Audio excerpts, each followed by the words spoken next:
Good morning, boys. Today we will continue the very first chapter, Markets and Marketing, Part 4, where we start with our topic, Meaning and Nature of Product. First of all, we should understand what a product means. Product is a tangible thing, tangible that can be offered to the market for attention, acquisition, use, or consumption, which will definitely to satisfy the need of a person. Physical attributes are there called the color, the package, manufacturer name, retailer's prestige, etc. A product is what a seller sells and also what a buyer buys. A product is a physical object, something which you can see, touch, or feel. For example, we say a book or a pen or a car or a fridge, anything which you can touch. These are all examples of product. There are some features of products. Number one says tangibility. Tangible things which are having some physical attributes like shape and size, but it can be seen, touched, and felt. That is the meaning of tangibility. It can be seen, touched, and felt. Anything which you can see, feel, and touch. Just now I have already given you the example earlier. Associate, point number 2 says associate attributes. Associate attributes is telling us about something which is additional to it. For example, certain attributes which distinguishes the product from other product. For example, if you say package, brand name, warranty, etc. These are some associated attributes. Number 3 says life cycle. The life cycle of a product, every product has got a life cycle, says. We will discuss this in the later chapters, but the stages are given, I'm telling you, is introduction, growth, maturity, decline, etc. These are the various stages of a life cycle of a product. Now, the point number 4 says exchange value. Yes, the product has some value which can be measured in terms of money. Anything which we can measure in terms of money is known a value for the product. Point number 5 says need satisfaction. Satisfaction, yes, the product is meant to satisfy some human need. That means these are the features of product. Product will satisfy the need of a human being. And when we talk about product classifications, product can be classified. Number 1 says consumer product. The word itself is saying consumer product. That means the product is meant for final consumption and not for resale. The word itself is saying consumer, that is meant for consumer product, meant for consumer and not meant for resale, and it will be finally consumed by the consumer. But consumer products are also of 3 different types. First one says about the convenience product. Convenience, obviously we are talking about consumer's product. So convenience, consumer product. The word itself, it says convenience, means with ease, with minimum effort, you can purchase it again and again. Frequently you can purchase, very comfortably you can purchase, and it gives it is for personal convenience. For example, if you purchase toothpaste, newspaper, or tea, or soap, or cigarette, etc., etc., things which you pen, regularly copy these things you purchase conveniently. But number 2 says in the classifications, shopping products. The shopping products are those products when you are going to purchase it, you first compare the product, the quality, the price, the warranty with some competitive brands, and then you purchase. For example, if I say you go and purchase a TV or a fridge or a washing machine or even a motorbike, these days people even buy a mobile phone, and then they don't just go and purchase, they just go and compare the features, the quality, the warranty, the price, whatever, and then they purchase. This becomes a shopping product. The third one is something special called the specialty products. The product, the word itself says it is special. So if it is special, it will require some special efforts also.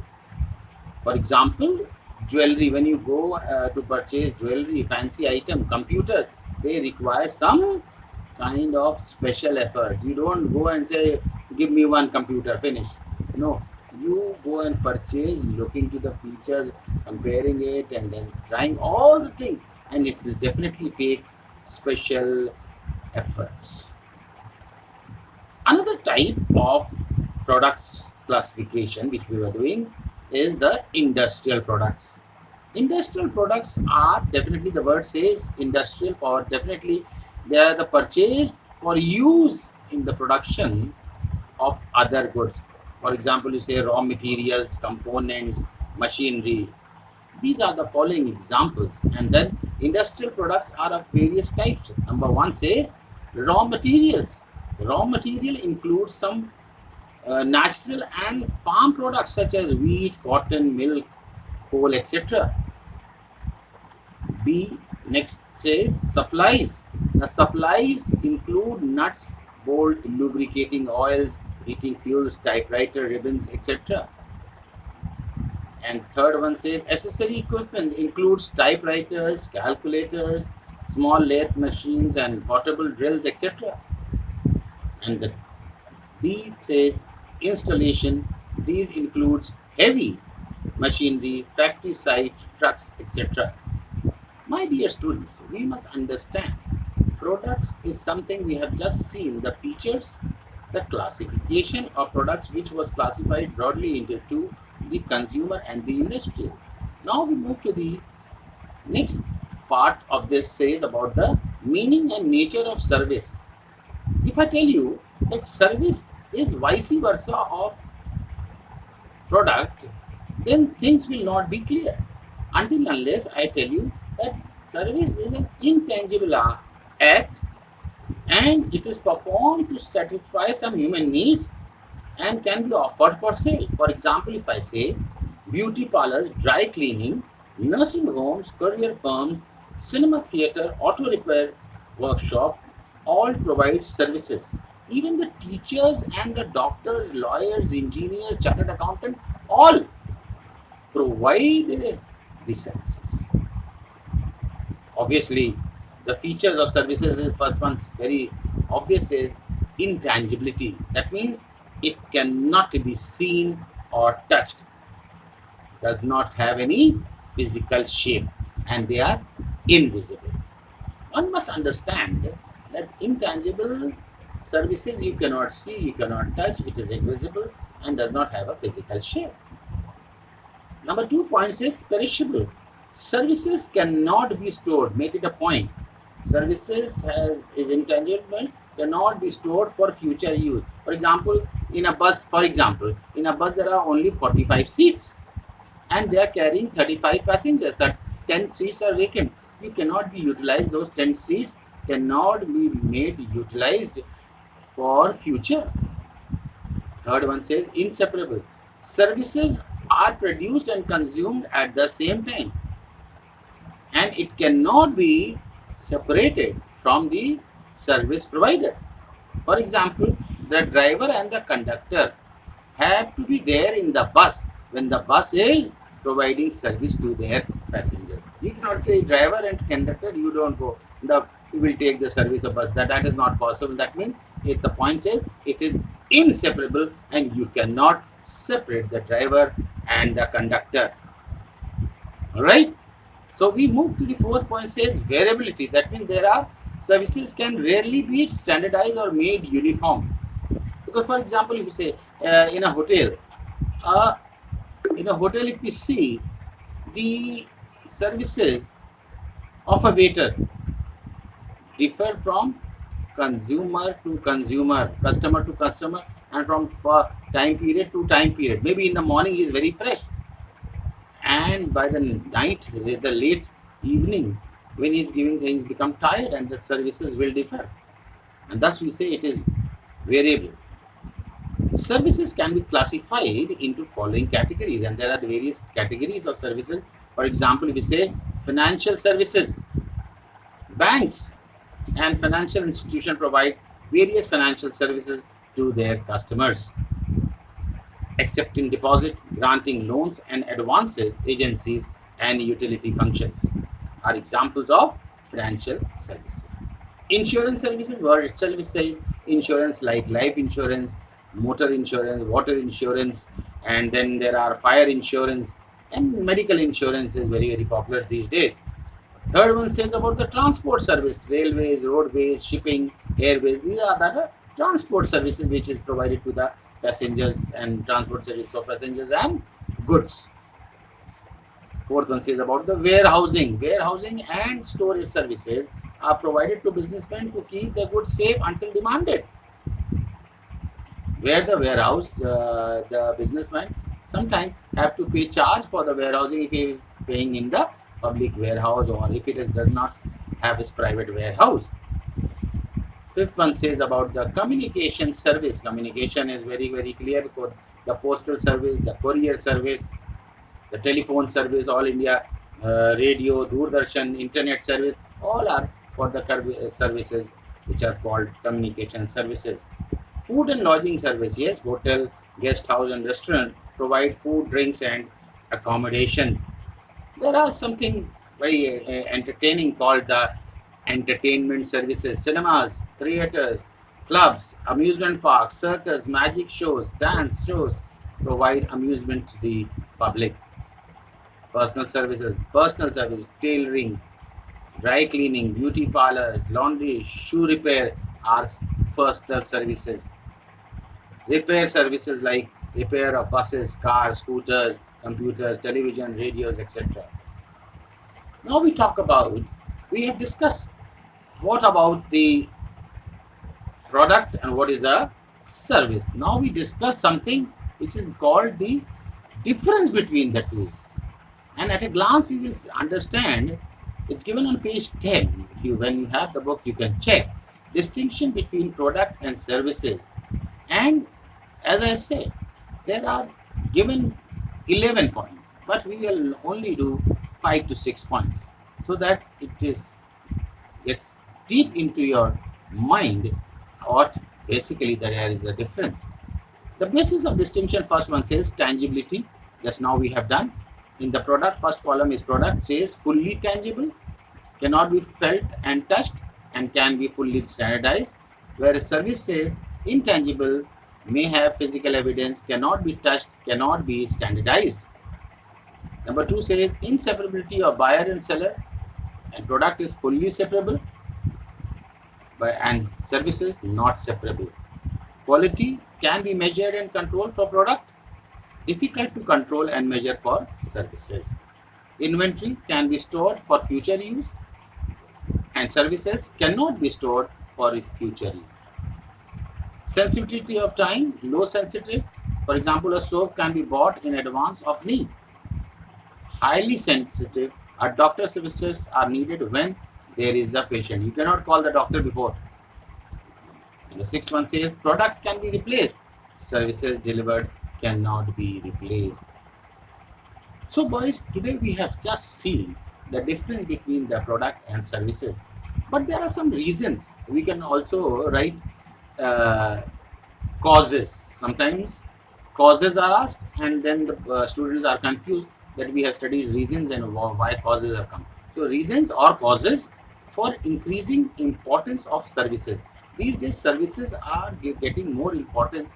Why? Because there are reasons. First one say economic planning. Economic planning says very clearly says government launched plan in 1951 to achieve rapid growth of the country. Industrialization required industrial infrastructure like transport, communication, power, insurance, banking, etc. And social infrastructure like education, medical, insurance, community. All our services have rapidly expanded and their country is growing accordingly. Number 2 point says increasing urbanization. My dear students, there has been shifting of population from the rural to the urban areas. Urbanization leads to rise in demand for infrastructure services like communication, public utilities, and distribution services. Third one says media. Yes, television, internet, and other medias have led to spurt in tourism. Modern technology has made business more comfortable. We all understand that technology is making things more comfortable. Tourism has promoted things like hotel, restaurant, travel agents, amusement park, event management. These are through the media. So much so, today people are demanding that they are taking things very seriously. And now hotel, restaurant, travel agents, amusement park, all are doing it, and their expanding world trade has also had a demonstration effect. Fourth point says rise in per capita income. Rise in per capita income means if the per capita income is more, then the demand for new and better services will be more. Interior decoration, garden care, beauty parlors, slimming center, health clubs, all they are demanded from time to time. More leisure time creates and recreation and entertainment services like water parks. These days, people are just going out for water park, amusement parks, etc. because the per capita income has increased. Fifth point says women workforce. High percentage of women in workforce has created demand for babysitting, household domestic help, and such other personal services. Sixth point says greater life expectancy. Increase in lifespan has led to greater demand for health care and related services. Greater concern for ecology and resource scarcity requires time sharing, pollution control, and other services. When people are great demand for healthcare and related services, everybody is now concerned about their health, and that is why more services are required in relation to this. Now we come to the end of this first chapter called the markets and marketing. I hope you have understood it, and I'm giving you certain questions also so that you can follow up and complete it. And then we shall be continuing with our second chapter. Thank you.